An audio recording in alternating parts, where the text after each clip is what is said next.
Cosas dulces para hacer. Cosas Dulces, un programa de obsesiones. Conducen Agustina Robeta y Gastón González Napoli. Guillermo Loza es periodista especializado en seguridad en el informativo Telemundo. Cosas dulces para... Bienvenidos a Cosas Dulces. Bienvenida Victoria Brusich, Hola, Gas. que en realidad vos sos la número 1, porque es la primera productora del programa, que hoy en día del grupo de WhatsApp me parece que lo tenés Sí, archivadísimo. lo tenía, pero lo tuve que desarchivar para el día de hoy. Nunca me fui. No, Y trajo nunca te sus fuiste, frutos. siempre estuviste ahí fiel y 2x3 andabas acá por la radio además. Sí, claro. Pero bueno, hoy debutando como co-conductora. ¿Cómo estás? Bien de bien, vos, Gas. Bien. Hola, de vuelta. Yo estoy acá siempre, claro. Bien de bien, muy contenta de haber vuelto. Ya se Me extrañaba. alegro. Y hoy está con nosotros Guillermo Loza, Guille Loza. En tu Twitter sos Guille Loza. Guille Loza, ¿cómo Guille anda? Loza. ¿Todo bien? Bien, ¿y vos? Todo bien. Bien. Bienvenido. Guille Loza, periodista de seguridad, te definís vos. Sí. O sea, ¿no te gusta periodista policial? Me parece más amplio. Bien. Periodista de seguridad. En Telemundo, antes estuviste también, estábamos charlando afuera, ¿no? En El Observador o ahí, Sí, trabajé producción en Canal producción 4. en Canal 4 y después producción de Telemundo y después periodista En calle. en calle. Y radio, nada. Y radio nada, algún experimento cuando estaba como estudiante de comunicación, pero algo muy under, digamos, no. Nada. No tiene tanta diferencia, no te preocupes. No. También cuando estábamos charlando ahí, me decías como que vos entraste al Canal 2 en realidad como productor, pero que lo que querías, me dijiste, querías salir al aire. En realidad quería salir del canal, o sea, Me ¿qué gusta era el salir- tema? ¿El encierro, la luz artificial o te gusta eso, te gusta A ver, patear la calle? Me gusta salir para hacer notas, para... de alguna forma para mí es una forma de hacer... Una cosa es hacer periodismo en el escritorio y otra cosa es salir a la calle, hablar con gente, buscar las noticias. Y yo ya había trabajado temas policiales en El Observador, policiales, judiciales, durante un tiempo que estuve allí en El Observador, y era un área que me gustaba, se abrió ese lugar, esa posibilidad, porque quien estaba antes que yo en el canal, que era Miguel Chagas, se estaba yendo del canal, y ahí fue que planteé que me gustaría probar, que me probaran, a ver si les servía, y bueno, acá estamos. ¿Y gustó? Y sí. Bien, hay que jugársela. En esas estructuras así, me parece, si no te mostrás vos, no... Y sí, porque Tenés no que hay un agarrar. llamado, no hay... Claro. Es lo que se ve siempre en temas de periodismo, no hay un llamado, no hay un lugar donde uno pueda ver, busco periodista para en algún lado. Claro. Eso es complicado, entonces uno se tiene que mover mucho, preguntar, decir, bueno, che, me gustaría trabajar acá, a ver si te abren la puerta. Y en este caso se pudo, así que está bueno. Vas al canal porque siempre estás en la calle. Sí, en Pues, realidad... me acuerdo un día lo hablé con Leo Silvera, que hoy también hace mucha calle, él casi siempre en torre ejecutiva, ¿no? Él está acá enfrente. Acá enfrente. Acá enfrente, sí. Yo con Leo trabajé un tiempo, cuando yo trabajaba en el Canal 12, trabajaba de noche y Leo hacía el informativo de la noche, entonces hablaba mucho con él. Y una vuelta me lo encontré en algún lado y me decía que en un punto, creo que fue con la pandemia, no iba al canal. O sea, se venía temprano... perdón, en la campaña, fue antes de la pandemia. Se iba a la sede que creo que estaba cubriendo a la calle Pou Sí. y no iba nunca al canal. O sea, se quedaba todo el rato ahí. No, yo voy al canal, sí. De hecho, para armar algunos de los informes, pues estoy ahí en el canal. Pero es verdad que cuando pasa algo, salgo. Y a veces salgo más de una vez por día. Y hay días en particular en los que, sí, no estoy en todo el día en el canal. Pero eso varía bastante. Lo más normal es que sí esté parte del tiempo armando el material en el canal. Pero hay Ayer, mucho- ponele, hoy estamos al otro día de que se dio la audiencia, estamos No. grabando el otro día que se dio la audiencia de Ayer no de estuve en Gustavo el canal. Penades, ayer Claro. no estuviste en el canal. Ayer llegué, me fui y hasta las 11 y algo de la noche que terminó la audiencia y salieron la fiscal y estuvimos ahí en el juzgado Juan Carlos Gómez. Esa fue una jornada maratónica, digamos. De las que hay cada tanto. De las que hay cada tanto y un caso tremendo, ¿no? Por suerte no hacía frío, por lo menos. Hablando desde el punto de vista de nosotros, no de lo que pasó con el lo caso. comentamos ni varios que estábamos ahí dentro de todo en una cobertura que no hacía frío, porque ahí en el juzgado Juan Carlos Gómez sopla y mucho. Sí, como Claro. todo acá en esta zona. Como todo en esta zona. Y sí, cuando son coberturas así de esperar muchas horas, estás muy sujeto a los elementos, ¿no? En ese tipo de coberturas, así en un juzgado, pero también cuando pasa algo, un policial o algo por el estilo, estás mucho rato en la calle y estás mucho rato a la intemperie, a veces con climas complicados. Perdón, un segundo nomás. ¿Alguna me puede traer el celular que no sé dónde lo dejé y si no, no puedo tomar el tiempo y me va a estresar que no? Pero así, momento de radio, ¿verdad? Lo debo haber dejado allá en la redacción. Vicky, ¿querés vos preguntar? Sí, yo te quería, pero el mío es como mucho más primitivo. Anda. Pero porque quiero saber de dónde surge el interés del periodismo policial o si fue como de casualidad que justo, bueno, estabas en la redacción y te tocó escribir sobre eso y le agarraste gustito ahí o tenías como un interés de antes. A ver, mi primera cobertura de policial, que fue en El Observador, yo en ese momento estaba cubriendo empresas. Yo cubría negocios. Igualito. Por eso, claro. Claro, negocios, empresas que hacían alguna inversión, una cuestión en un suplemento que se llama Café Negocios del Observador. Y estaba en Brasil, porque nos había llevado un banco para hablar ahí del trabajo en Uruguay, una cosa muy corporativa, ¿no? Y ahí mi jefe me manda un mensaje y me dice, che, mañana yo volvía de Brasil y tenía guardia y me dijeron, che, la guardia, ¿te animás a cubrir algo del clásico? Yo de fútbol no sé nada, no sé absolutamente nada de fútbol. Y me dijeron, pero es el operativo de seguridad, quédate tranquilo, es una pastillita chiquita en la nota. Y fue el clásico de la garrafa. O sea que la pastillita fue todo lo que Claro, todo había. lo más importante. De hecho, nosotros hicimos la cobertura ese día y vimos caer la garrafa. El observador tiene en la foto de portada la caída de la garrafa. Y esa foto... No se llegó a jugar ni un minuto, además. No se llegó a jugar nada. El nivel de caos era tal que terminé entrando al estadio sin acreditación de nada. Claro. Digo, entraba... Gran debut para... Era como que, claro, era una locura. Y de repente nos dicen, che, están tirando de todo desde el Ámsterdam. Y nosotros estábamos en el otro lado, fuimos caminando. Ya veíamos que el ambiente estaba como muy raro, espeso. Yo aparte me crié muy cerca al estadio y cuando estaba espeso el ambiente se nota. Hay como pequeñas escaramuzas, pequeñas situaciones. Y bueno, esa fue mi primera cobertura de un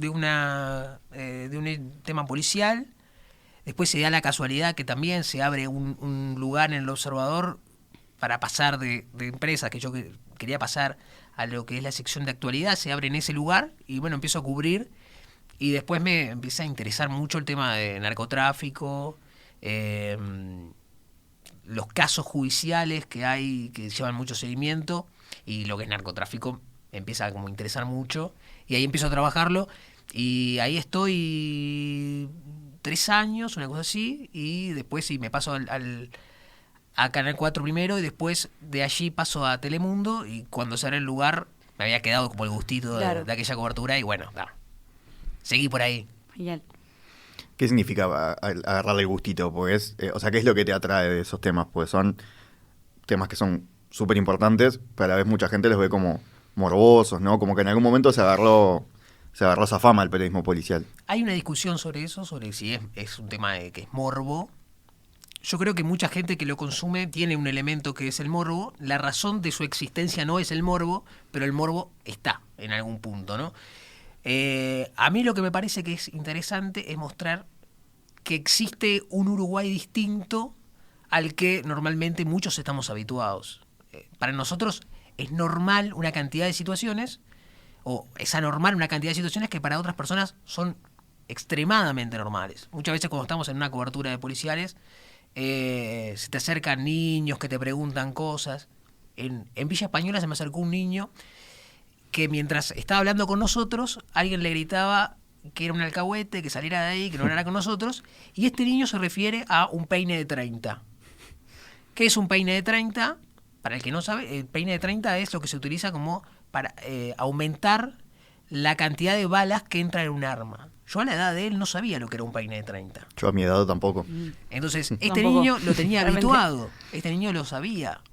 Y para mí está bueno que el periodismo policial cuente que hay una parte del país que tiene este tipo de situaciones, que el narcotráfico está avanzando de alguna forma en un montón de lugares y que hay barrios que están tomados y que la mayoría de los vecinos, que son los que, digo, esa es una frase casi hecha, todo el mundo lo repite, que no tiene nada que ver con esa situación de ilegalidad, de alguna forma queda en medio de todo esto. Entonces, para mí tiene una función social, que es mostrar eso.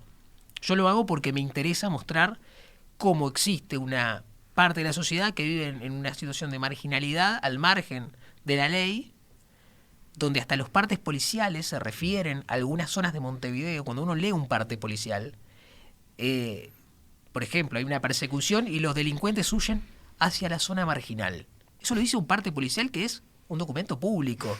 Se refiere a determinadas zonas de Montevideo como zonas marginales. O sea, donde capaz que ni ellos entran, ¿no? O la policía... La policía entra con mucho cuidado. Entra con mucho cuidado y saben que los van a recibir a pedradas y no se quedan mucho rato ahí porque saben que los van a apedrear. Eso es así. Y por eso llaman a esas zonas marginales. Y para mí contar que existen documentos públicos que se refieren a esos lugares como zonas marginales y por qué y qué pasa ahí, es interesante para mí como periodista contarlo. Creo que el morbo atrae a muchos, pero está esto, ¿no? Decías recién, zonas de Uruguay, ¿no? Como que es importante que la gente sepa que hay zonas de Uruguay que son así. En realidad estamos en el centro acá, haces 20 minutos, ¿no? No es que hay que irte muy lejos tampoco. Es impresionante lo que cambia las realidades mismo en Montevideo. A 10 cuadras de acá había una boca de drogas que la allanaron 5 veces. 5 veces y siempre había gente nueva que estaba vendiendo droga en ese lugar. Nosotros fuimos, la 4ª vez que la allanaron, a las horas que la terminaron de allanar, nos pusimos medio lejos, es difícil porque era sobre la calle Buenos Aires, en un lugar angosto donde vos no te podés alejar mucho, y filmamos el movimiento. Y seguía pasando y entrando y saliendo gente. La boca siguió funcionando, y a los pocos días la volvieron a allanar, y otra vez encontraron droga, y otra vez sacaron gente que vivía de la venta de esa droga. Y eso ocurre a 10 cuadras de acá, claro, pero pasa en muchos barrios de Montevideo, aunque la situación obviamente es más complicada a 20 minutos de acá. A 20 minutos de acá tenés lugares donde, sí, los tiroteos son frecuentes y hay algún contacto de vecino que a veces me manda mensajes y me dice a las 11 de la noche, están disparando en tal y tal lado, estoy abajo de mi cama. Y después al otro día preguntás o hablás con alguien de la policía, che, hubo algo en esta zona, te lo confirman. Es decir, esas cosas pasan y pasan muy cerca de donde estamos, pero a pesar de que está cerca, muchas personas no tenemos nunca contacto con esos lugares, porque no hay nada que nos lleve a visitarlos, no hay nada que nos permita movernos. Entonces, en realidad es como están a 20 minutos, pero es como si estuvieran, a kilómetros y kilómetros. Guille, ahora decías que por ejemplo, esta boca que la allanaron y volvía a funcionar de la misma manera, te genera como, no sé, tal vez como frustración a veces, o es difícil mantener la motivación de seguir cubriendo cosas sabiendo que, no sé, vuelve a suceder lo mismo. Lo que pasa es que yo creo que la frustración la debe tener más la policía, sí, obviamente. Claro. Para mí es interesante contar ese tipo de historia, contar ese tipo de hechos. Después lo que pase con eso, lo que a uno le termina generando como una indignación de que exista gente que tome barrios, que literal, cuando digo tomar barrios es que sacaron a vecinos por las fuerzas de sus casas y coparon el barrio. Y cuando pasa eso, vos decís, este es un problema tremendo, porque imagínate ser vos la que vive en ese barrio donde los vecinos fueron puestos por otros narcos. Entonces, es una situación complicada. ¿A quién vas a denunciar? ¿Con quién vas a hablar? Terminás tolerando un montón de cosas y se genera una tolerancia y una frase que muchas veces te repite cuando estás ahí: hay tiroteos, pero es como todos los barrios. Y hay algunas veces que yo le he dicho, mire señor, que no es así en todos los barrios, ¿no? Y por otro lado, es como complicado porque esa persona vive ahí, no tiene otra alternativa, pero eso no pasa en todas partes. No, claro. No pasa en todas partes. La pregunta es muy básica, supongo, pero contabas que estaban filmando una boca o lugares a los que has ido. ¿Te pasa de ¿Estuviste en alguna situación violenta fuera de lo del clásico? Así de presenciar vos o escuchar balas de lejos, algo por el estilo. Sí, nos ha pasado de ir a coberturas. Hace poco en el cerro habían baleado a 3 muchachos y estaba la policía trabajando ahí, muy cerquita se escucharon más disparos. Nos ha pasado de ir a alguna cobertura, de algún allanamiento de drogas, donde siempre cuando vamos buscamos posicionarnos en un lugar que nos permita irnos, porque normalmente cuando la policía se va de un allanamiento de este tipo, les tiran cascotes con piedras. Claro. A veces incluso mientras hacen el operativo.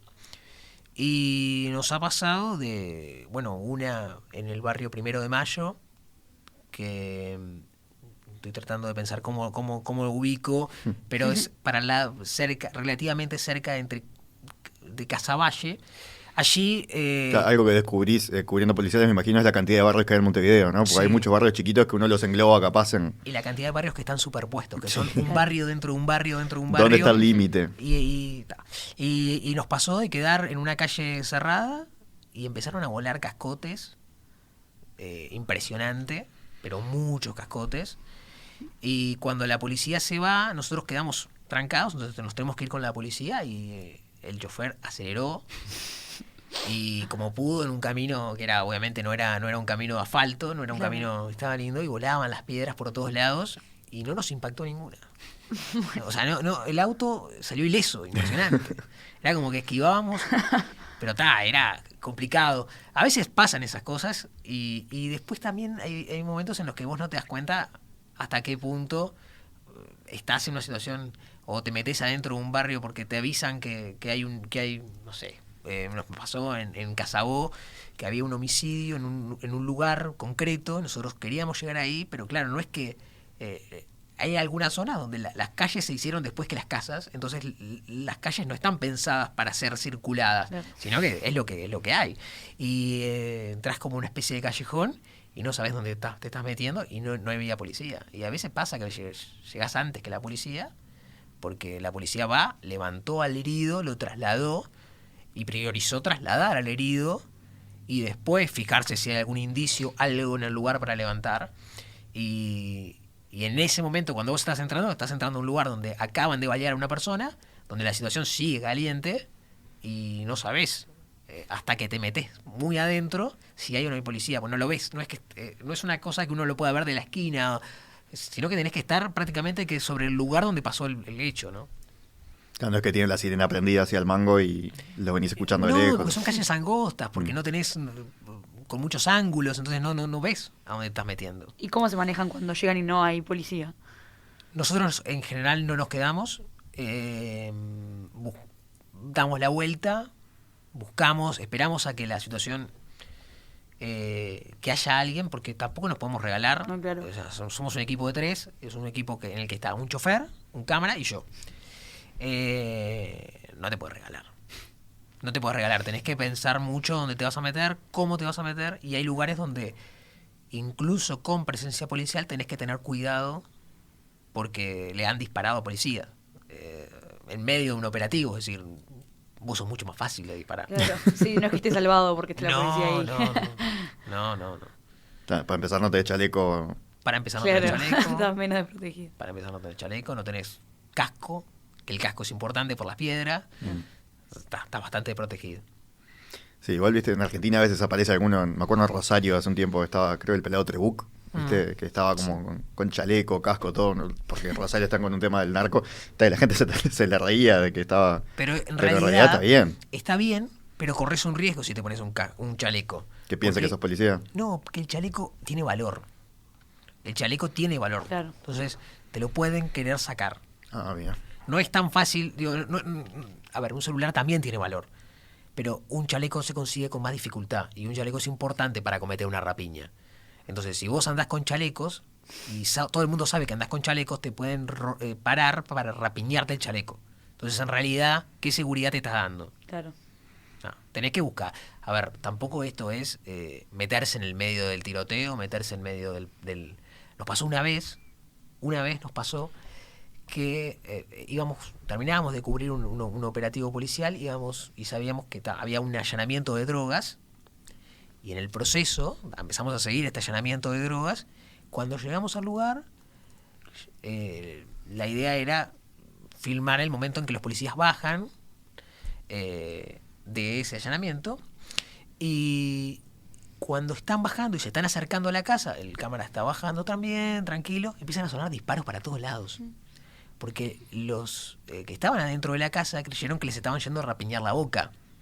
Y respondieron con disparos contra la policía, y la policía respondió con disparos. Y ahí nos metimos todos adentro del auto. El chofer metió una reversa brutal y logramos salir un poco de la situación. No estábamos tampoco súper cerca, porque la idea es no acercarnos demasiado, tampoco para no molestar el trabajo de la policía. Si nosotros nos ponemos ahí, digo, los podemos entorpecer. La idea es no hacerle la marca tampoco. Que ellos hagan lo que tienen que hacer, nosotros vamos, cubrimos. Pero ese es un ejemplo que sí, que llegamos y fue una cantidad de disparos impresionante. Algo que me queda de lo que estás contando es, porque vos diferenciabas entre periodista de calle y periodista de escritorio, ¿no? Uh-huh. Yo muchas veces de acá no salgo llego hoy no sé quién, cuando llegaron la chica, cuando llega Sharon, le digo, ¿hace frío? Porque no estoy acá desde las 12:30. Entonces no, en ningún momento salí. Podría salir, estoy en un piso 2, tampoco es que estoy en el 45, pero no sé, las ventanas no se abren, como que no tengo contacto con el mundo exterior. Y a veces me genera discusiones profesionales tipo, estoy haciendo periodismo todo el día encerrado. Son tipos diferentes, qué sé yo. Pero bueno, lo que me pasa es que no tengo ningún contacto con el tipo de periodismo que haces vos. Digo, tengo contacto de verlo en la tele, pero nunca lo hice. Entonces siempre me pregunto cómo hacen para saber a dónde ir, ¿no? Me acuerdo cuando yo trabajaba en el Canal 12, justo se retiró Nazario Zampayo, que fue muchos años histórico de Telemundo, y él decía que tenía muchas fuentes policiales, que a los policías les gustaba salir en cámara, básicamente, entonces que él tenía ese vínculo por eso. Pero vos recién hablabas de algunos vecinos con los que tenés como fuente. Sí. Y recién tiraste así como al vuelo. Estábamos yendo porque sabíamos que había un allanamiento, ¿no? Como que es algo que vos, que es obvio, vos estás yendo porque sabés, no es que te enterás que lo ves en la tele y decís, tenemos que ir para ahí, ¿no? O sea, vos sos la tele, obviamente. Pero entonces no sé hasta cuánto podés contar, te sentís como contando de este tipo de cosas, pero ¿cómo es eso? ¿Cómo perseguís la noticia cuando vos sos el que la genera, ¿no? Bueno, antes se daba que los periodistas de policiales tenían acceso a la radio. Y hay gente que cree que nosotros seguimos teniendo acceso a la radio de la policía, y eso no es así, porque cambió la tecnología y hoy no podés escuchar la radio de lo que se está informando. Claro, pues así como la escuchabas vos, capaz que la escuchaba también el... Claro, obviamente. El de la boca. Seguramente había delincuentes que lo podían escuchar antes, ¿no? Ahora eso ya no se puede hacer. Y está bien que así sea.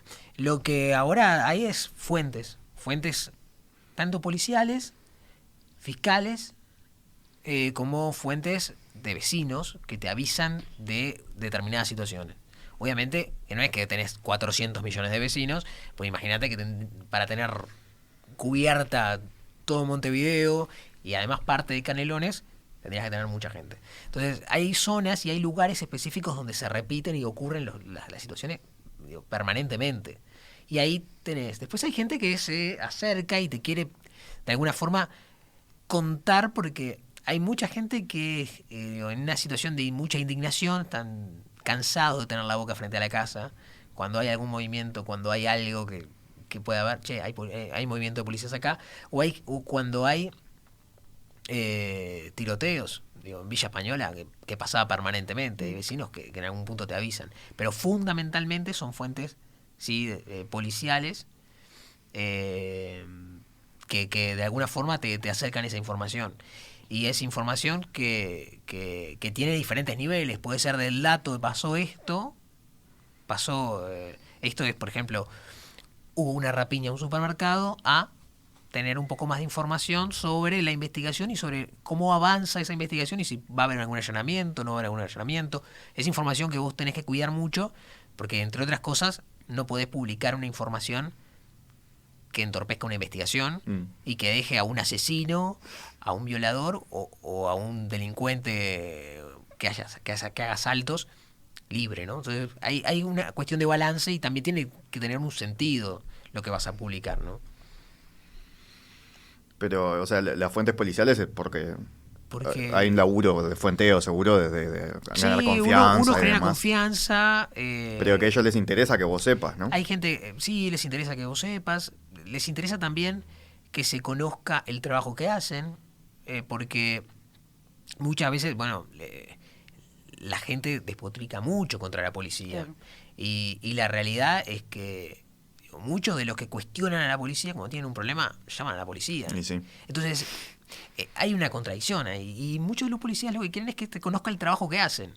Porque cuando detienen a un rapiñero o cuando detienen a un homicida, lo que están de alguna forma haciendo es prevenir una cosa que es muy difícil de medir, que es cuántos delitos estas personas que fueron detenidas no suceden. Y en una profesión donde muchas veces son recibidos con insultos, que se hable de su trabajo es importante para ellos también.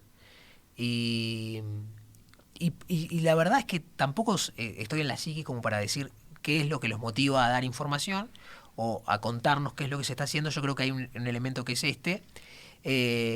pero no hay ningún tipo de retribución a ellos de otra forma. Es decir, es algo, uno no va a decir ninguna información es desinteresada, pero sí que es una información que dan para tener un reconocimiento, para que se sepa lo que están haciendo y es válido. Y siempre y cuando esto no entorpezca, ¿no? no entorpezca, porque tampoco uno está para dejar en libertad. Es un tema de responsabilidad, ¿no? Bueno, pero sí, o sea, diferente es, me imagino, cubrir una investigación más compleja que ir a cubrir un tiroteo. O sea, Sí, claro. ir y mostrar lo que está pasando no es lo mismo que ir y que después contar pasó Bueno, esto hoy, no sé, es como Claro, hay diferentes etapas. hay veces que vos tenés información que vos sabés que la tenés que guardar y vos decís, hubo 4 homicidios, esto pasó en su momento en el barrio Marconi, hubo una cantidad de homicidios que estaban todos ligados por los mismos casquillos de bala. Entonces se sabía que era la misma arma homicida, en principio la misma persona, el mismo autor de todos estos hechos, que después fue imputado y que era un muchacho de 16 años. Yo podría haber hecho una nota, sospechan que todos estos homicidios están vinculados a un mismo asesino, estamos hablando de una homicida múltiple, porque aparece siempre los mismos tipos de casquillos, los mismos la misma arma la que está haciendo el disparo. Si yo hago eso, esta persona se deshace del arma, cambia de arma, empieza a hacer otra cosa y ya no se puede conectar. Es claro, decir, perdiste la pista. entonces, se espera que esta persona caiga, a pesar de que vos tenés la información, esperás a que esta persona caiga para que responsablemente, cuando ya la investigación tenga un grado de avance, uno poder decirlo. Porque claro, puede ser muy tentador contar esto que te estoy diciendo, se sospecha esto, porque estamos hablando, a veces hablamos mucho de los asesinos seriales, pero hay asesinos múltiples, que es diferente, una cuestión psicológica de por medio, y sin embargo no lo haces, te lo guardás a riesgo de que otro lo tire. Es decir, yo siempre prefiero toda la vida perder, que hacerme cargo después de la responsabilidad de haber dejado o haber facilitado que un tipo de esto se mantenga impune, ¿no? Perder la primicia, pero tener Yo la pierdo responsabilidad, ¿no? Yo la pierdo sin problema. O sea que cada noticia que les llega o sea, información de la policía la tienen que tratar diferente. Sí. O sea, no es un trabajo muy lineal, digamos. No, cero lineal, cero lineal. Y muchas veces tenés cosas que decís, información sobre algo que se está... y te lo tenés que guardar. Porque... y además lo vas analizando en cada lugar. Y hay gente que dice, bueno, yo no tengo, como periodista, yo no tengo la responsabilidad de cuidar la investigación. Uno podría decir eso.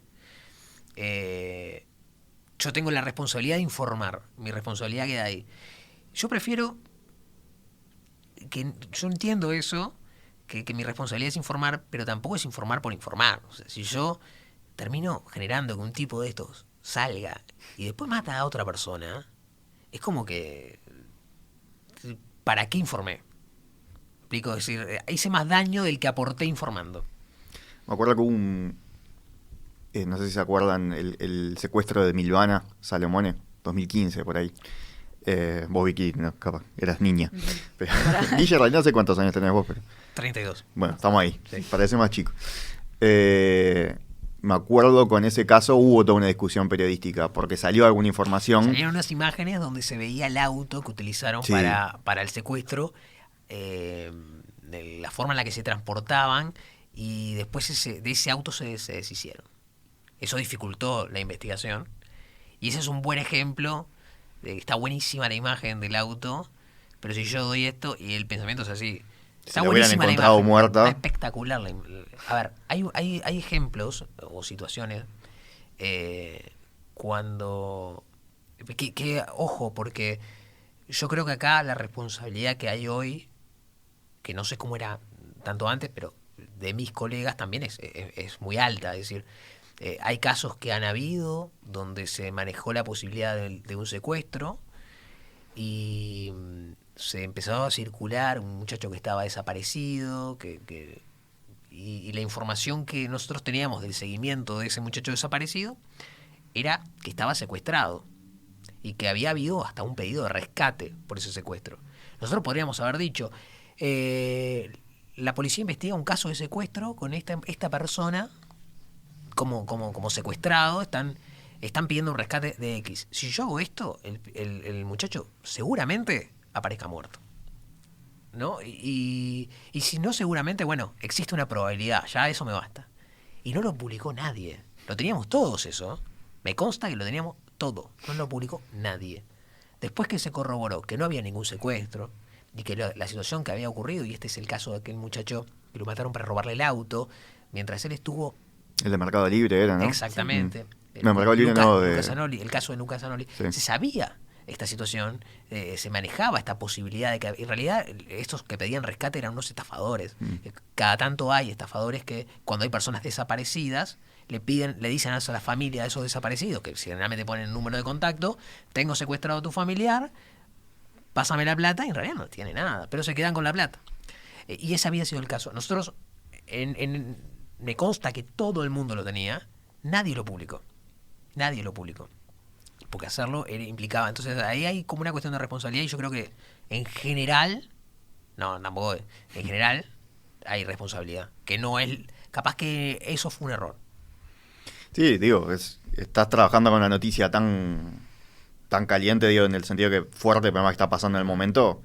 La gente a veces se cree que nosotros somos máquinas que tomamos decisiones así fríamente, No. y a veces es porque es lo que tenés y capaz que no te dio para evaluarlo o lo evaluaste mal, pero te puedes equivocar también, ¿no? Sí. En ese tipo de cosas. Claro, la información policial es una con la que hay que tener extremo Obvio. cuidado. Sí, a mí me pasó incluso una mujer una vez, eso cuando trabajaba en El Observador, que llamó al diario diciendo que habían matado a su hijo, lo habían matado de una forma muy fea, y que ella quería salir contando quiénes eran los asesinos. Quería contar lo que había pasado a su hijo, todo esto en el medio de los problemas que habían en Casaballe con los chinga y todo esto. Él fue asesinado en ese marco, en el marco de ese enfrentamiento, y fuimos a hacer la nota. Aparte, ahí sí, kamikaze total, caminando solo por una zona que ahora yo ya sé que no se puede hacer, pero en ese momento no lo sabía. Y fuimos, hicimos una foto a la persona que nos citó: hola, soy fulana, por teléfono, vení para esta calle. Fuimos, le hicimos una foto de la mujer con la foto del hijo, contando este relato, que era como darle un relato un poco más personal de lo que estaba pasando en Casaballe. Y cuando salimos, después de hacer la nota, le digo al camarógrafo: esto no lo vamos a publicar nunca. Y si lo publicamos, la mujer la matan. Ya está. Porque aparte hablaba hasta de corrupción policial. Yo le dije: no, esto lo podemos trabajar de otra manera, pero si yo publico una foto de esta mujer, claro, sosteniendo la foto y diciendo eso, la matan. Entonces hay veces que tomás decisiones que tienen que ver con eso, con proteger, sobre todo cuando son ya fuera de los policías. Cuando hablas de personas que no tienen ningún conocimiento de cómo es hablar con un medio de comunicación, las implicancias que eso tiene, son personas que están completamente ajenas a este mundo, las cuidas mucho más. Porque en el fondo está su seguridad y tu tranquilidad, porque hacete cargo después. No, y seguramente esa persona en un estado claro, emocional, así, súper difícil, un estado emocional horrible. Pero en ese estado emocional también, me imagino que tuvieron que decirle, o en algún momento se enteró de que no se iba a publicarlo. Sí, yo le dije que no se iba a publicar, que me disculpara, que ella insistía en que quería, yo le dije, no, pues si no te matan. Claro, o sea, le O dijiste sea, le dije, directamente. mirá, me parece que si yo publico esto te matan. O sea, no lo puedo publicar. Ah, porque me imagino que también como está como esta creencia de que, no sé, el periodista no quiere contarlo porque es cómplice o No, tiene como no. una, no sé, como... Le buscá la vuelta para tratar de contarlo, pero claro, era muy difícil de Claro. probar lo que ella decía. Y bueno, a ver, es complicado. Te terminás quedando, en ese caso, con la idea de... A ver, el mal menor es que ella se enoje conmigo, considere que yo soy un corrupto, que estoy a favor digamos, de ese sistema de corrupción. Ese es el mal menor. Ya está, que se quede con esa idea. Y yo te propongo hacer una pausa y luego seguimos charlando un ratito más. Dale. Volvimos, estamos. Como dice siempre la querida Aurrobeta, que debutó justamente hace unos días en Telemundo. Compañera de canal. Sí. Una gran. Arrancó con todo. Arrancó así una semanita y poco y ya salió la a mandaron, cancha, la a tiraron cancha. al aire. Aparte de la cancha grande, que es Sí. el estudio. Que además estudio, que yo te decía fuera del micrófono, yo cuando trabajé en el canal, era el estudio viejo de Telemundo, tiene pinta de ser enorme.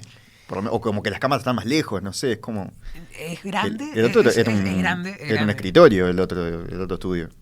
No Es tenía grande, mucha vuelta. pero tiene mucho el juego de la cámara y la magia también de la Claro. televisión de agrandar todo más. Pero no es un estudio chico, es un estudio de verdad. Es grande, sí. O sea, me imagino parada ahí Augusta, mucho vario Sí, para sí, mandarse de sí, una. Sí, tal cual. ¿Vos preferís la calle antes que estar ahí? Sí, pero por más que nada por esto de salir a buscar la noticia, salir Claro. a buscar la historia, a buscar No por el encierro de No por la cámara. No, a ver, hay días como que son helados. Yo padezco mucho el frío, me congelo. Soy una cebolla. A veces salgo con 2 camperas, literal. O sea, una campera arriba de otra campera. El estudio estaría bueno por lo menos Claro. en invierno no tengo problema. Yo recuerdo que era frío ese estudio. Capaz que lo arreglaron, pero... No, o sea, está impecable. No se puede creer. Y en comparación, aparte, me No, imagino. No, bueno, claro. comparación es terrible. Aparte con lluvia a veces. Es terrible. Pero ahí, lo que también, como que cosas de que tengo dudas yo de hacer periodismo tan diferente, ¿no? Pero a veces los miro cuando está al aire un informativo y los demás están grabando, y yo veo que están todos esperando al movilero que está hablando a cámara diciendo, acá estamos, no sé quién, acá no sé cuánto, y ahora hace así, se da vuelta y aparecen todos los micrófonos, con lo cual entendés que estaban todos esperando, Claro. y yo siempre pienso, yo me moriría de la vergüenza haciendo el speech con todos los colegas, los entrevistados, todos Ahí esperándome. lo normal es que nos preguntamos entre todos, che, ¿alguien viene en vivo?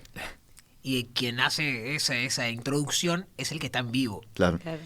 Que vos estás escuchando el vivo, no prestás atención a lo que te rodea. ¿Me explico? Sí, como que los apagás a todos. Y a veces pasa que se pisa. Vos estás haciendo la introducción y otro empieza a hacer la introducción y ahí es que todos están esperando que haga la introducción y ahí meten el micrófono. Lo que pasa también en esas notas es que el que se suma después reinicia la nota. Es decir, Claro. hace como, Claro. bueno, nos acabamos de sumar y hace la primera pregunta, que es como la pregunta más elemental, que la que no puede faltar al aire. Así que está, si es un arreglo ahí que hay con los colegas. Pero ya están todos acostumbradísimos. Sí. Toda la cancha. Hoy justo estaba viendo que Milei se calentó en una conferencia de prensa y es porque alguien está hablando. Y dice, ¿quién está hablando? Y le dice, y se escuchaba de fondo, era el periodista haciendo la presentación de tipo, acá Ay, estamos no. en vivo, no sé qué.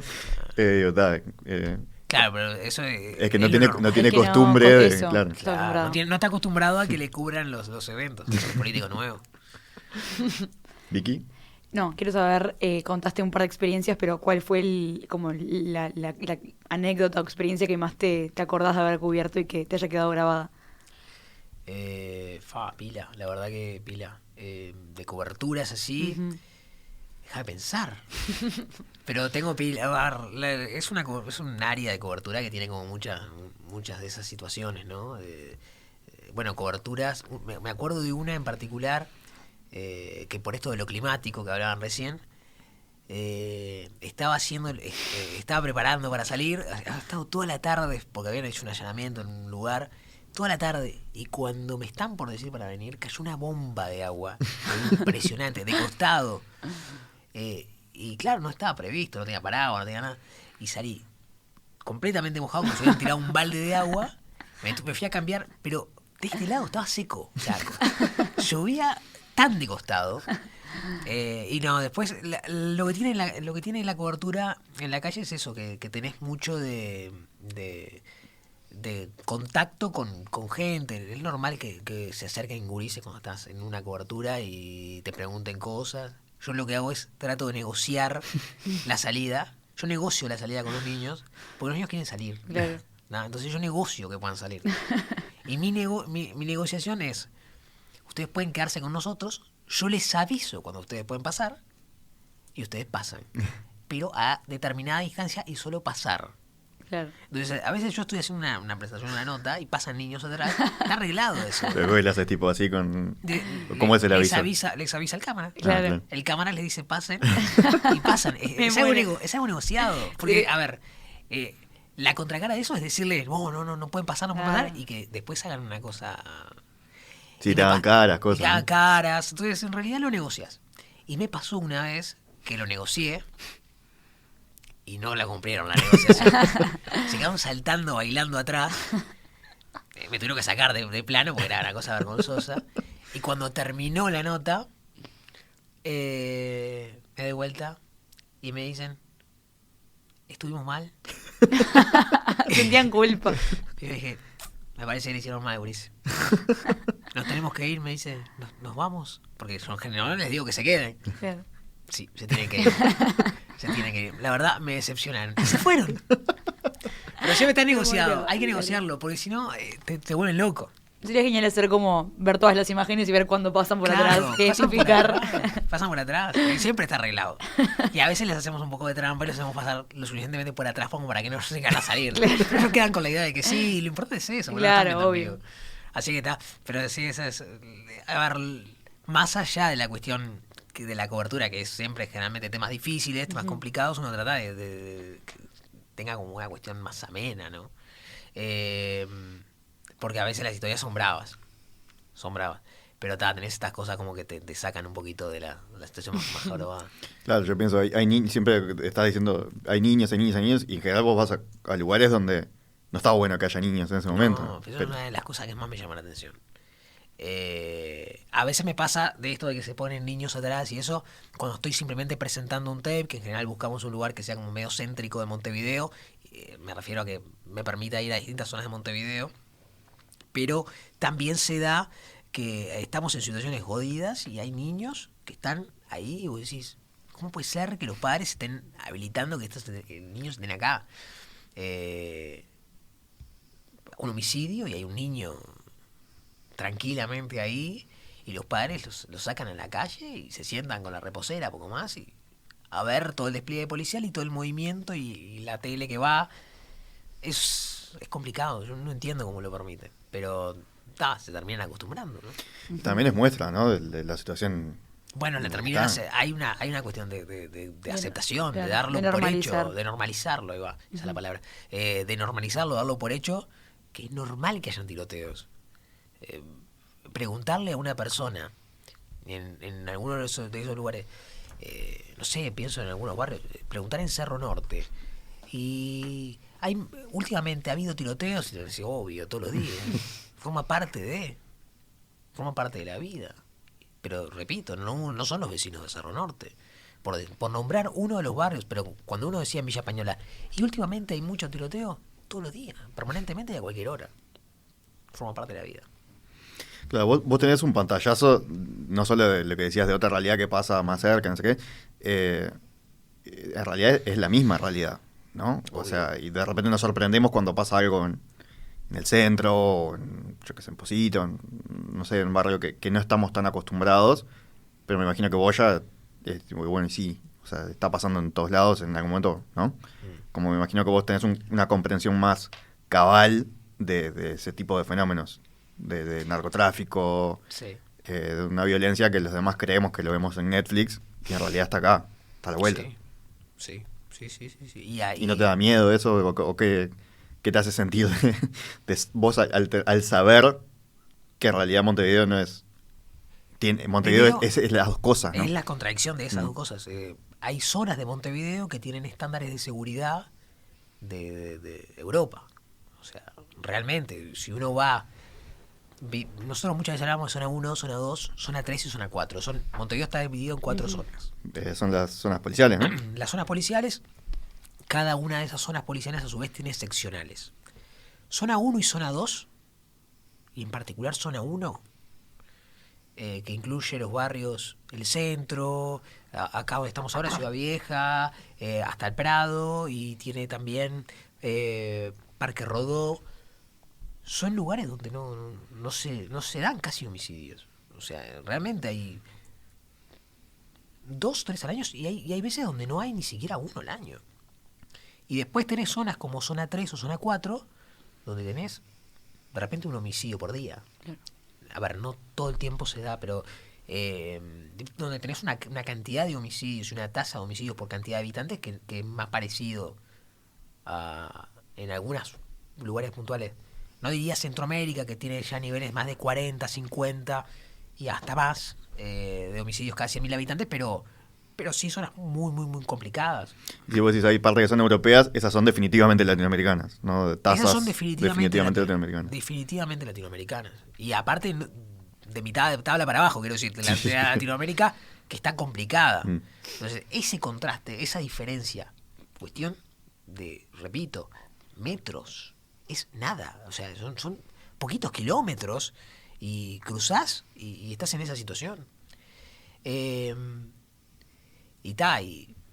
lo que termina pasando es que hay una población que termina aceptando esa situación, o dándola por hecho porque no le queda más remedio, y se tolera un montón de otras cosas, ¿no? Así que esa es la parte complicada y difícil, ¿no? O sea, ver cómo ese contraste que te hace perder un poquito la esperanza en el futuro, pero bueno. El otro día hice una nota con un uruguayo que vive en Estocolmo, porque allá en Suecia el ejército, el gobierno está sacando al ejército a las Fuerzas Armadas en general a tener un rol más en la seguridad para controlar la situación de crimen organizado. Que lo escuchás de Suecia y decís, bueno, si les pasó a los suecos, nos va a pasar a todos. ¿Qué nos queda? Claro, pero cuando yo pensando están en una situación, me imagino, no sé, digo, debe ser desesperante, y ves y la semana pasada hubo 3 homicidios, y yo digo, pero esto es todos los días acá. Y claro, para ellos era un quiebre, y me puse a comparar tasas de homicidios, y era absurdamente más alta la de Uruguay, con una población bastante más baja, creo que era 4 veces, creo que tiene 12 millones de personas Suecia, una cosa así, y la tasa era mucho mayor acá. O sea, en realidad, nosotros ya lo tenemos normalizado, ¿no? Nosotros estamos normalizando un montón de situaciones que no eran normales. Que aparezcan personas descuartizadas, no era normal.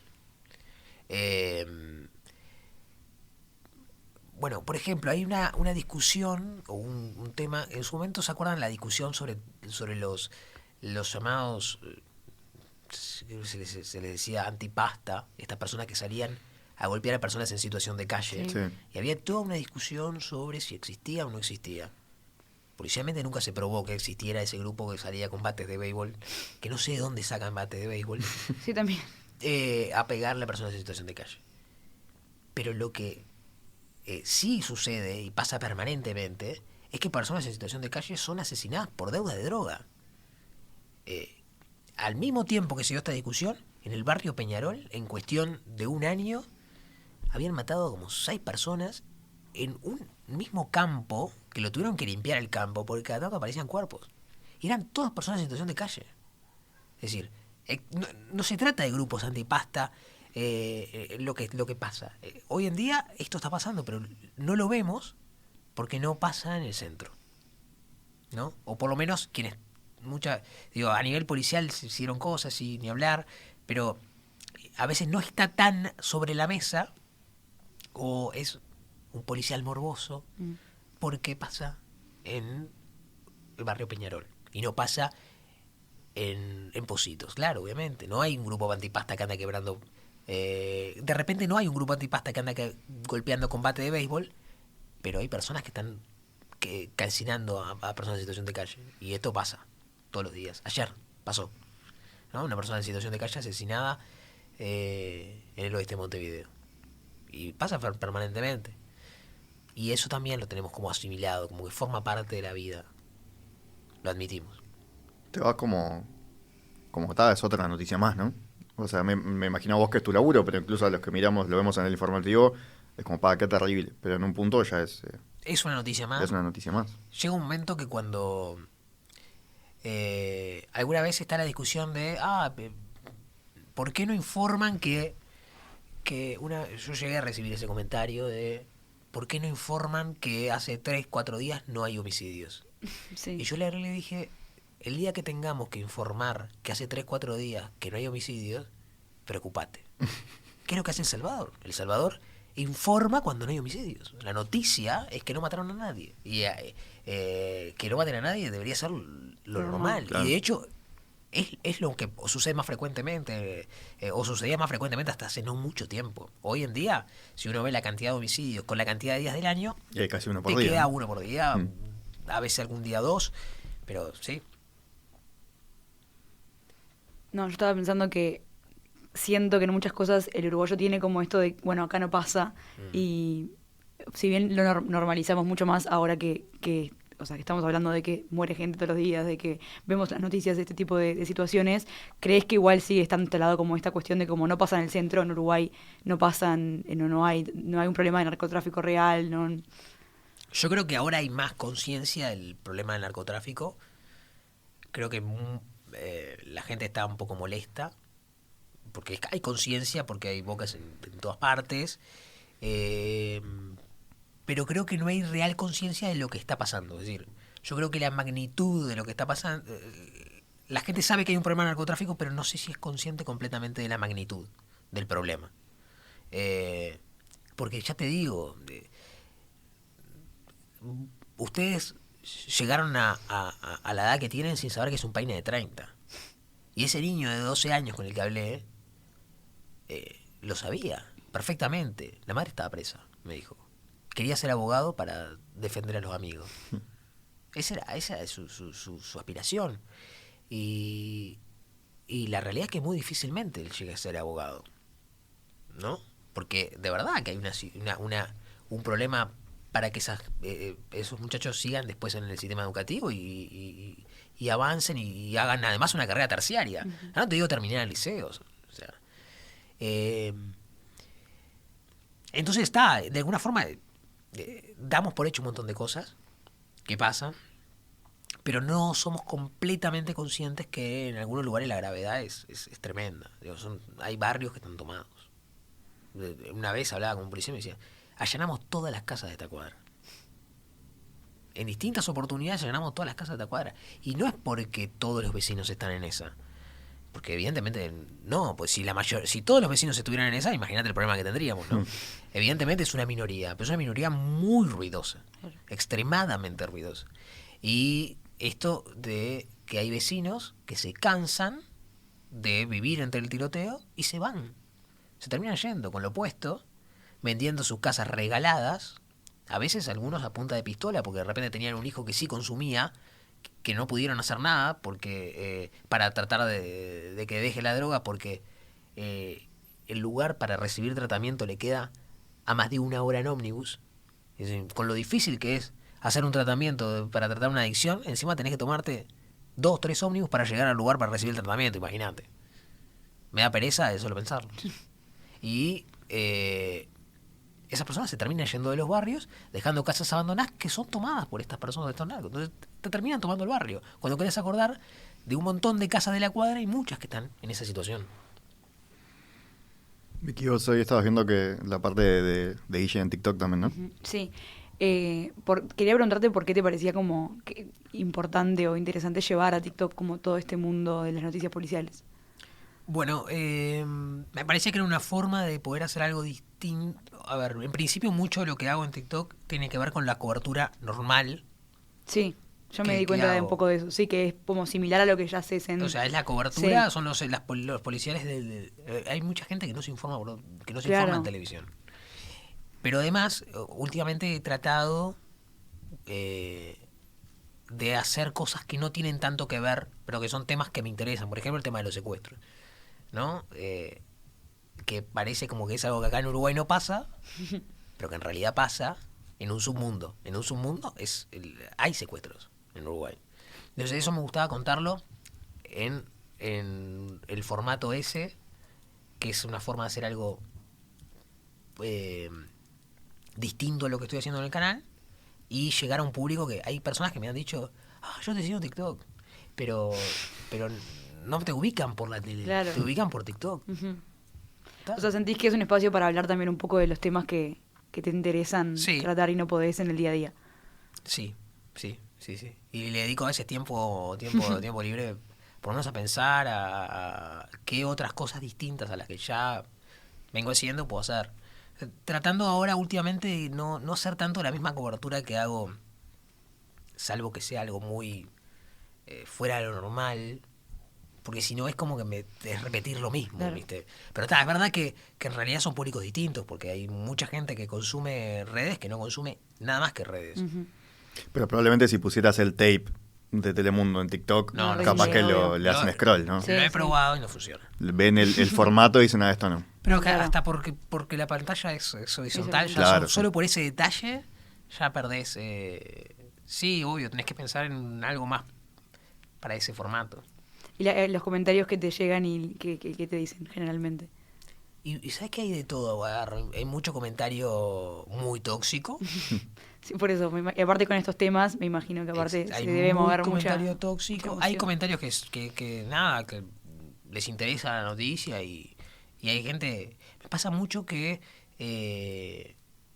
las mismas personas que a veces son víctimas o que tienen alguna conexión con lo que pasó ahí del barrio mismo, se terminan comunicando. Y hasta he recibido en casos en la que un policía abatió a un delincuente que acaba de rapiñar, mensajes de familiares del muchacho abatido, deseándole que descanse en paz, y mensajes de amigo, ¿no? Y hay de todo. A mí me pasó una vez en un tiroteo que habían disparado en Villa Española contra una barbería, que justo estaba uno de los de la banda cortándose el pelo.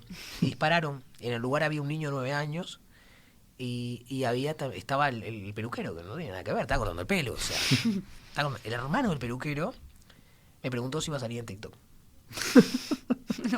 Que salió variado el hermano. El peluquero estaba en el hospital con un disparo. Y quería saber si iba a salir en TikTok. Y no lo subí eso a TikTok. No. Me pareció raro que me dijera eso. Te sacó la Estaba, gana. por suerte, el muchacho estaba bien. Es decir, dentro de lo que pudo haber sido una catástrofe, porque aparte Sí, había sí, como sí. 20 casquillos de bala. O sea, pudo ser terrible. No pasó nada. Es decir, hubo 2 heridos, pero pudo haber sido mucho peor. Pero ahí te das cuenta de la llegada, ¿no? O sea, hay gente, Obvio. hay gente para la cual sos el de TikTok y no el de Telemundo, capaz. Obvio, sí, hay gente que... El de TikTok. Sí, tal cual me ha pasado, sí. Que te conocen por TikTok, increíble. Y también vi un poco en algunos que estuve chusmeando, como que intentas como aconsejar, por ejemplo, que hagan la denuncia, suponete, de cuando hay algún hecho de homicidio o una rapiña o cuando te roban igual, como la importancia de igual denunciar, aunque pienses que el caso, por ejemplo, queda en la nada o no se resuelve. O sea, ¿te parece también importante como aconsejar a la gente a... Es que la enorme mayoría de los casos no llegan a nada. Claro. La enorme mayoría de los casos no llegan a nada. Obviamente todo cambia en homicidios, en delitos Sí. sobre todo más graves. Sí. Pero me parece que es parte también como de...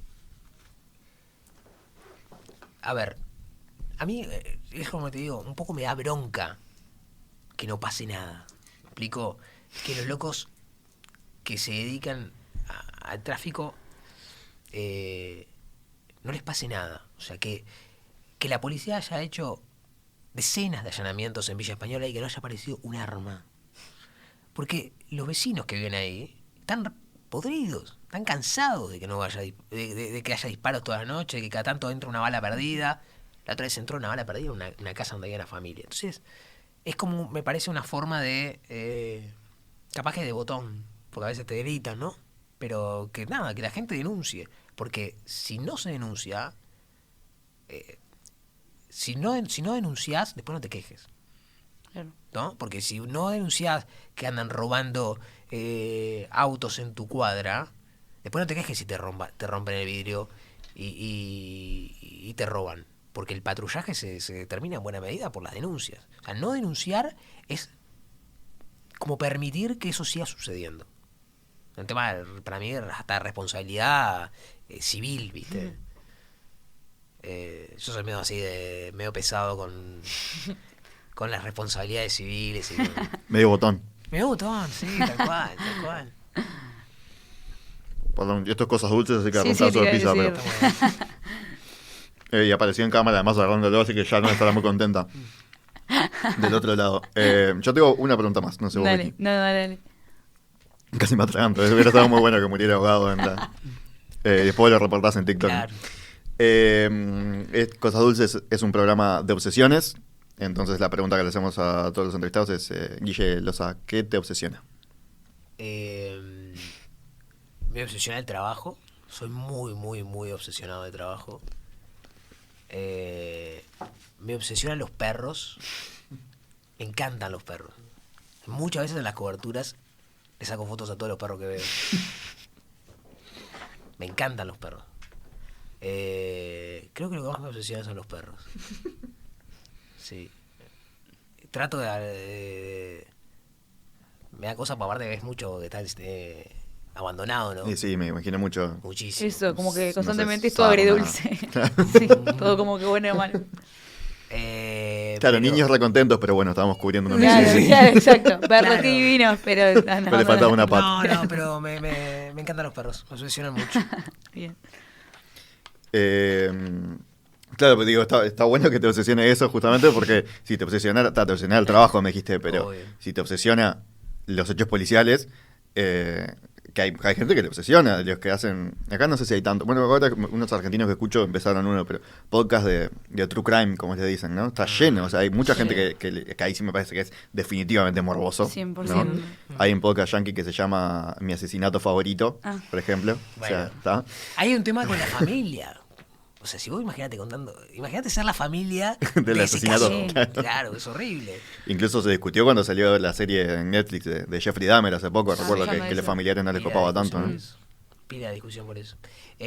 Sí, es un tema ese. Porque hay algunos casos en particular donde está bueno repasar el caso, sobre todo cuando son casos en los que todavía no se aclaró del todo.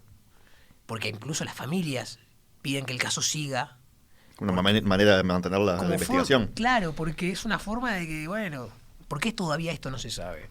Porque hay un elemento de un caso que tiene mucha visibilidad pública, se aclara más rápido. Muchas veces pasa que se destina muchos recursos a un caso que genera conmoción social. Y la conmoción la da la cobertura mediática. Entonces ahí tenés ahí una cosa entre, sí, por un lado no contar la historia, pero cuando a veces te piden hacerlo. Yo quiero preguntar algo, porque ahora Dale. que dijiste la cobertura mediática, la diferencia que hay como en Uruguay, en la cobertura de muchos casos de este estilo, y en Argentina. No sé, o sea, yo sé que hay algunos casos que son más emblemáticos, pero uno que en un momento se viralizó muchísimo fue este del chico de Fernando Báez en Argentina. ¿Cómo ves esa diferencia? Ellos tienen una ventaja que es, primero que nada, una sociedad más acostumbrada a la cobertura mediática. Ujú. Para bien y para mal, ¿no? Para bien y para mal, que en realidad sí, no sé, ahora que lo pienso, no sé si es una ventaja. Pero en la justicia ni hablar, o sea, el juicio fue público, Ujú. televisado. Sí. Nosotros tenemos un problema tremendo. Acá es un desastre. Y el Poder Judicial no cumple con uno de los mandatos en buena medida, que es el de las audiencias públicas. La cantidad de frenos, palos en la rueda para que nosotros no entremos a las audiencias son insólitos. Te justifican con el artículo que dice que, en el primer artículo dice, se recomienda que la prensa ingrese a las audiencias, con ese mismo artículo te justifican el no dejarte pasar. Es una cosa insólita. Pero ¿por qué? Que no Porque se los recomienda, jueces- pero no queremos. ¿Cómo? No, porque, Se recomienda, porque pero- el punto 18 dice que en última instancia es el juez quien define. Entonces el juez define que no. Claro, obvio. Entonces, No, hoy no. Es el mismo, hoy no. Recomiendo que no. Y ha pasado en casos públicos muy notorios. Yo entiendo que, por ejemplo, en el caso Penades, no, porque hay una cuestión ahí de delitos sexuales que tienen que preservarse en alguna medida. El Incluso por la relato privacidad de las víctimas, ¿no? Claro. Sí. Entiendo cuando pasan esos casos. Yo ahí no planteo nada. Digo, se entiende perfecto. Pero hay casos que no tienen este tipo de situación, que son, como por ejemplo el caso Tesiano, o por ejemplo, no se nos permitió en su momento ingresar a audiencias como la de Martín Muti, el hombre que transportó 4.500 kilos de cocaína a Hamburgo, y la explicación que hay, o sea, es muy ambigua. Entonces nosotros tenemos una dificultad para la cobertura de los casos, que es una justicia que, a pesar del cambio de presión penal, sigue siendo opaca en muchos casos. A veces los fiscales no están del todo entrenados para hablar en público y para transmitir lo que pasa en las investigaciones. Y también tienen una cosa los argentinos, que es un extremo por el show, Sí, 100%. 100% por el show, que yo entiendo que ahí es una barrera que no sé si... O sea, yo Más nunca, bien, nunca creo me que imagino no. pasando acá. Claro, no. O sea, yo pensaba del allá caso de pasan Tesiano videos acá. de homicidios. Allá te pasan un video de un homicidio sin ningún problema. Acá no. Yo creo que acá aprendimos con aquel caso de la pasiva, ¿no? Que se lo pasaron hasta en la sopa y sí. después como que creo que hubo una decisión de la prensa mismo de dejar nada creo que... Ese caso fue nada un hablado, pero se parteaguas. dejó de hacer, claro. Sí, se dejó de hacer. Cambió La gente lo mucho. recuerda mucho. Yo era chica y me sigo acordando. Sí, se pasaba un montón. Yo me acuerdo que había una tesis, pero una tesis que se hizo en la Católica que contaba la cantidad de veces que se había pasado ese video.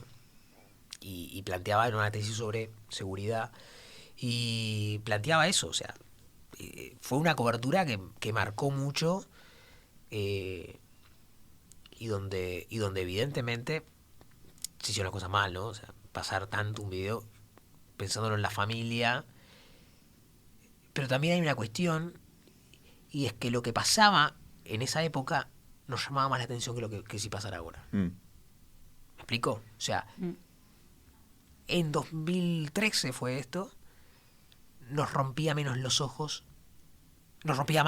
Sí. que mataran a un trabajador en el marco de una rapiña, y hoy, no sé, lo tenemos como más, lo damos más por hecho. También no sé si, no hay una filmación de acceso a acceder a la filmación, es difícil, pero definitivamente creo que hoy, si esto hubiera pasado hoy y tendríamos el mismo video, no se pasaría. No se pasaría. A mí me llegan videos de situaciones así que vos decís, no sé si al nivel de la pasiva, pero casi, que no las pasamos, de ninguna manera. Y que en Argentina probablemente se No, pasaría no sin pasa. ningún tipo de Y filtro. le O sea, hacen no por zoom. generalizar, pero Le digo... hacen zoom. Y se hace Sí. zoom. Sí, o Y sea, hacen el zoom. video de Fernando se pasó hasta el cansancio por todos lados. Claro. Y ahí hay una cuestión sobre el tema de las imágenes que, a ver, ¿cuándo pasarlas y cuándo no? Hay veces en las que una imagen que puede ser como muy violenta puede generar un atractivo por el morbo, pero tener un valor de publicarla. Típicamente las imágenes de los conflictos bélicos, ¿no? Tiene un sentido mostrar el horror de la guerra, y el horror de la guerra tiene muertos. Bueno, acá en Montevideo hay algunas zonas donde hay guerra, donde todos los días hay tiroteos. ¿Tiene sentido mostrar el horror de esa guerra que hay? Me acuerdo, hay una imagen que tengo guardada de un hombre que en una calle lo habían disparado, estaba muerto, y había un montón de casquillos alrededor, y por esa misma calle estaba volviendo de la escuela una niña en túnica. Esa imagen tiene valor para contar lo que está pasando en ese barrio, más allá de que nunca la publicaríamos, ¿no? Porque no publicaríamos una persona fallecida. Pero tiene valor periodísticamente y informativo de decir, esto está pasando y pasó un ratito antes de la salida de la escuela. Y es como la foto aquella del niño muerto en la playa Estaba pensando en eso. Sí, Sí, en Sí. Siria creo que fue, Sí. ¿no? Como esas imágenes que decir, nunca pondrías una foto de un niño muerto, pero esta sí. pero esta sí. Y tuvo no cambió mucho para los... Lamentablemente no. Podríamos decir que tuvo impacto. Se habló mucho del tema, pero no hubo un cambio Dramático. Sí. Durante unos años se habló menos del tema de los migrantes que cruzaban. Sí, es verdad. Ahora de nuevo, no creo que haya sido por la foto igual, ¿no? No. Pero sí. Claramente responde otra cosa. Pero bueno, que nosotros tampoco, me acuerdo en facultad hablarlo con un profesor que yo iba muy a facultad como con la idea del periodista como justiciero. Y en el que Todos vamos con esa idea. Claro, y el profesor nos dijo, nosotros no nos corresponde. O sea, vos podés hacer todo lo que puedas, pero en última instancia no es tu rol. O sea, para algo hay una justicia. Claro. Y si no te decepcionás, pues, o sea, no solo porque vos podés cometer errores o lo que sea, y no estás tan preparado para eso, pero incluso capaz que vos hiciste todo bien y que el caso quedó ahí o lo que sea, y tenés que reconciliarte con que vos fuiste hasta donde podés ir, ¿no? Sí, obvio. O sea, Creo que la frustración está en que vas hasta demasiado cerca. Claro. Y vas hasta la última línea y no poder hacer nada para resolverlo. Ahí está la frustración. me imagino. Yo no sé a vos, Guille, si te pasa, pero vos ya lo tenés... ya tenés Sí. aprendido el hecho de que no estás haciendo justicia, ¿no? No. Estás contando lo que pasa. Te limitas a eso. Muchas gracias, Guille. Gracias, Guille. Gracias a usted. Pues yo sé que terminas tarde, pero son las 11. Sí. O sea que me imagino que... No, pero se hasta- pasó bien, ¿eh? Se pasó volando. Me imagino, espero que se haya pasado mejor que cuando te clavas con una cobertura hasta No, tarde. mucho mejor. ¿No? Hay caramelos y pizza. Además no hace O sea, frío. Claro. No hace frío. Lo que más es importante es fundamental. eso. Claro. Después lo otro es decorado. Muchas gracias. Gracias.